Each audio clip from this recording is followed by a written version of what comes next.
आज सर आपकी सुन्नी थात कौंसिल वाले जो कि पीटीआई हैं ऑब्वियसली, इतना अच्छा मौका था, मुकाबला लड़ते, अपनी दिखाते आपकी कितनी स्ट्रेंथ है वहाँ पे, 100 है, 110 है, 120 है, जितनी भी है, आप वहाँ से वॉकआउट कर गए। कामरान, पहली बात तो ये है कि ये जो इलेक्शन 2024 है ना, इट्स मदर ऑफ ऑल रिगिंग्स। आपने कहा कि आपने बहुत अच्छा इलेक्शन लड़ा, जमहूरियत हार गई, फस्तायत जीत गई, पाकिस्तान, इमरान खान को आप दीवार से लगाते लगाते पाकिस्तान को दीवार से लगा रहे हैं। आप कह रहे हैं कि मरियम बीबी वज़ीर आला बन गई। मरियम बीबी हारी हुई एक MPA, आज पाकिस्तान, पंजाब जो पाकिस्तान का सबसे बड़ा सूबा है, आज जमहूरियत के माथे पे कलंक का टीका है। आज मरियम बीबी और आधी से ज़्यादा असम्बली जाली नोटिफिकेशन लेकर आज वो वज़ीर आला बनी है। आप मुझे बात बताइए, अभी आप कह रहे थे ना कि वो डिलीवर कर देंगी, बातें बड़ी खूबसूरत की थी, क्या मैंने कहा अगर कर दें बड़ी अच्छी बात है। कामरान भाई, पहले आप भी खुश होंगे, मैं भी खुश होंगे। नहीं, हम तो खुश इसलिए नहीं होंगे, ये अवाम के मैंडेट पे डाका पड़ा है, ये अवाम को कीड़े मकोड़े समझा गया है, उनकी तौहीन की गई है।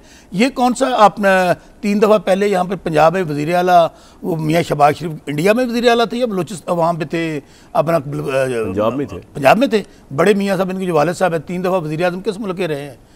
अच्छा, वो वज़ीर आला पंजाब भी रहे, वज़ीर आला पंजाब भी रहे हैं। तो क्या पंजाब में आज जो भूख अफलास, और जब भी ये हुकूमत आती है, अवाम दुश्मन हुकूमत है, किसान दुश्मन हुकूमत है, और सबसे बड़ी बात, जिस पार्टी के पास मैंडेट नहीं है, 80-90% कौम इमरान खान के साथ खड़ी है। मुझे ये बताइए, आप, ये असम्बली है ना पंजाब वाली, जी जी, आज हमने चैलेंज दिया है, ये मरियम बीबी अपने बच्चों को लेकर इधर माशे मस्जिद आ जाएं, किसी अदालत आ जाएं, किस लिए आके कह दें कि मैं इलेक्शन जीती हूँ, कुरान पे हलफ दे दें। दूसरी बात, हमने ये तो कहा है, वो मैं उसके ऊपर आता हूँ, मियाँ शहबाज शरीफ हारे हुए, मियाँ नवाज शरीफ हारे हुए।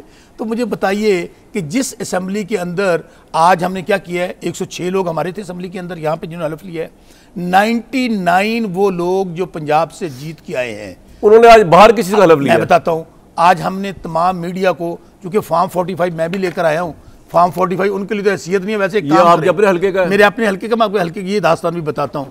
इनको करना ये चाहिए।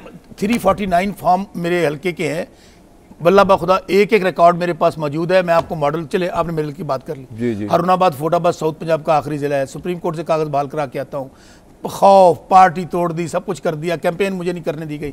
यहाँ पे इंटरेस्टिंग कामरान भाई क्या हुआ है कि तीसरे नंबर पे था साबिक अमर डिक्टेटर जनरल ज़िया-उल-हक का बेटा इजाजुल हक जी, उसने लिए 58,000 वोट। नूरुल हसन तनवीर जो नून लीग के 72,000 votes, Shaukat Basraj 97,000 votes, 40 according to form 45। वैसे तो कहा जाता है कि ये 45 जो फॉर्म है पकौड़े रख के बेचे, हमें पैगाम दिया गया है। वैसे इनको ना साइन ठीक है, मैं ठीक कर रहा हूँ, पकौड़े रख के बेचने वाले हैं। मैं अच्छा, आपको पता है कि मैं यही फॉर्म लेकर पाकिस्तान की सबसे बड़ी अदालत के सबसे बड़े काजी के पास गया था। उन्होंने मैंने क्या कहा उनको, मैं उस केस पे तो बात नहीं करूंगा, उन्होंने मुझे कहा, मैंने कहा सर अल्लाह और कुरान पाक मेरे पास था, हमने मुतालबा किया चीफ जस्टिस साहब से, आज इन्होंने हलफ लिया। मैं फिर कह रहा हूँ, ये इनको अल्लाह के नबी के नामों के नीचे खड़े होकर झूठा हलफ नहीं लेना चाहिए। किसको? मरियम बीबी को और आधी असम्बली से ज़्यादा असम्बली को।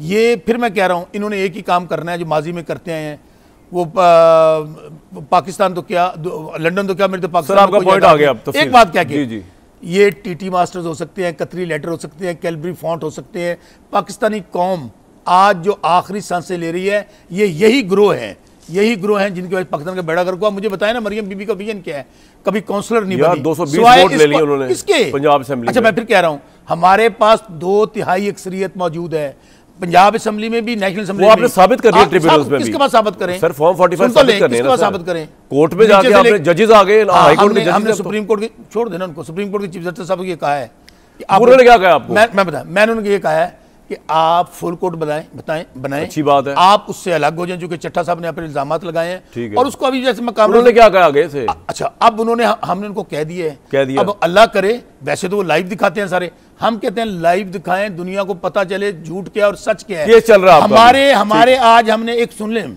सर, आज हमने 99 लोगों ने हलफ लिया है, इस चीज का, इस बात का कि हम अल्लाह को हाज़िर नाज़िर जान कर रहे हैं, हम जीते हैं, आइन और कानून के मुताबिक हम हलफ उठाते हैं, और अगले काम, अगर इन्होंने हमारा मैंडेट वापस ना किया तो कुछ अरसे बाद आप देखेंगे हम सूबाई असम्बली का इजलास बुला रहे हैं, जिसमें हमारे वज़ीर आला का इंतखाब होगा, सूबाई असेंबली का इजलास बुला रहे हैं वज़ीर आला, कहाँ पे बुला रहे हैं सर? असेंबली में? कौन सी असेंबली? ये पंजाब असेंबली में बुलाएंगे तो उसकी वैल्यू होगी ना, लीगल वैल्यू। क्या वो बिल्डिंग तो इसलिए थी ना कि जहाँ पे अवाम मैंडेट देकर किसी को भेजे, वहाँ आवाज़ सुन लेना। हम जहाँ भी बुलाएंगे लेकिन वो अवाम का मैंडेट होगा, जिसमें हमारा अपने वज़ीर आला का इंतखाब होगा, स्पीकर का इंतखाब होगा, डिप्टी स्पीकर का इंतखाब होगा, हमारी पूरी कैबिनेट बनेगी।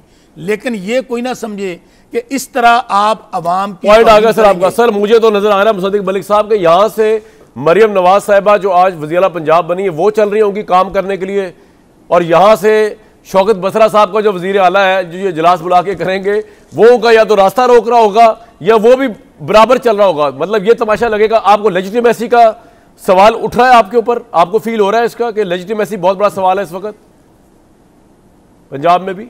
मुसद्दिक साहब। कामरान साहब, पहले तो आप ज़रा मुआजना कर लीजिए जो तकरीर मियाँ नवाज शरीफ ने की थी। मैंने आपके स्टाफ को कहा भी था कि फीडबैक एको आ रही है, ज़रा इसको काइंडली भाई ठीक करें कि फीडबैक एको यार। जी सर। तो मैं आपको कहूँगा कि आप ये अभी जो गुफ्तगू हुई है इसका मुआजना कर लें मियाँ नवाज शरीफ की गुफ्तगू से, जब उन्होंने कहा था कि मेरा जब वालिद का इंतकाल हुआ तो मैं नहीं आ सका, वालदा का इंतकाल हुआ, मेरी बेगम का इंतकाल हुआ, और ये बड़ी डीप बड़ी दुख भरी चीज़ें हैं। सही। लेकिन मुल्क को आगे बढ़ाना है तो मैं मुल्की मुफाद के अंदर ये तमाम दुख और दर्द जो बहुत मुश्किल हैं उनको ताक पे रख के आगे बढ़ना चाहता हूँ। और मैं चाहता हूँ कि मुल्क के अंदर हमें मुल्क में मरहम रखना है, मुल्क को आगे लेकर जाना है तरक्की के रास्ते पे। आज आपने मरियम साहिबा की भी क्लिप अभी चलाई दिया जिसमें उन्होंने कहा कि मैं शुक्रिया अदा करती हूँ उन तमाम लोगों का जिनने अच्छी भी मुझे सपोर्ट दी और फिर आप जेल या घसीटना वगैरह वगैरह उसका जो भी नफरत इंतकाम की सियासत में बिलीव नहीं करती। अच्छी बात है ये तो जी। और उन्होंने कहा कि मैं नफ़रत और इंतकाम की सियासत पे बिलीव नहीं करती। उन्होंने कहा कि जो MPs अपोजिशन बेंचेस पे बैठे हुए हैं वो भी पंजाब के MP हैं, मैं उनका भी काम करना चाहती हूँ और करूँगी। मगर जब आपने गुफ्तगू का आगाज़ किया तो जवाब आया कलंक का टीका, कलंक का टीका, बस ये जवाब है। अरे भाई, अगर आप समझते हैं आपके पास अक्सरियत है तो वफाकी हुकूमत में भी आप क्लेम करते हैं आपके पास अक्सरियत है तो हुकूमत बना लेते ना। ये आप सिर्फ पाकिस्तान को तबाह व बर्बाद करना चाहते हैं। आपको पीपल्स पार्टी ने कहा और कल वाज़े तौर पे खुर्शीद शाह साहब ने कहा कि मैंने अप्रोच किया PTI के जो आज़ाद अरकान हैं कि अगर आप हुकूमत बनाना चाहते हैं तो हम आपके साथ मिलकर हुकूमत बनाने को तैयार हैं। अगर आपके पास मैंडेट था तो बना लेते हुकूमत।